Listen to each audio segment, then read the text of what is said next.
ለካ የደሃ ልጅ ነሽ። ምን አልክ?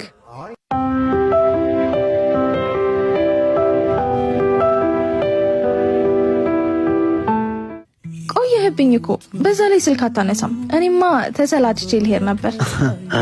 የመንገድ ላይ ውሎ ለአንቺ አዲስ ነገር ነው እንዴ? እኔ ወድ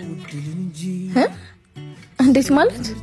እሱን ታዩና በቀደም በፎቶ ያሳየሽኝ ሴትዮ እናቴ ነች ነበር ያልሽኝ አይደል? አንተ እናቴ ነው ሴትዮ? ምን ያንሳታል? ሕፃን ልጅ አይደለች?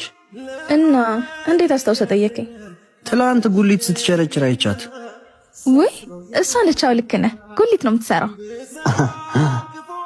ለካ የደሃ ልጅ ነሽ። ምን አልክ? እንዴት አስቻለሽ ግን በልተሽ እንኳን ሳትጠግቢ ከሀብታም ልጅ ጋር? አንተ ያማሃል እንዴ? ምንድን ነው የምትቀባጥረው? አንቺ የምትለብሺው እናትሽ በምትጎልታቸው ድንቾች ብር ነው። እኔ ደግሞ ድንች በስጋ እንኳን ከበላው ስንት ጊዜ ምግብ መስሎ አይታየኝም። እና ምን ይሁን ነው የምትለው? እና እኔና አንቺ አሁን ታችና ላይ ሆነን ብንጋባስ ምንመጣጠን ይመስልሻል? ነው ወይስ እናትሽም አንቺም የኔን እጅ እየተጠባበቃችሁ ልትኖሩ ነው?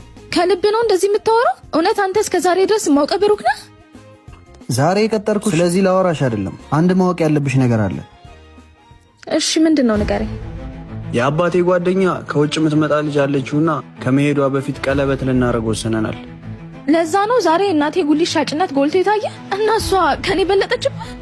ይሄ ሁሉ ለአንተ የሆንኩት ቁጥር ውስጥ አይገባም ማለት ነው። አዝናለሁ። ከዚህ የተሻለ ምንም የምልሽ ነገር የለም። ከንቱ ሰው ነህ። እሺ ፍቅር የማይገባ ከንቱ ሰው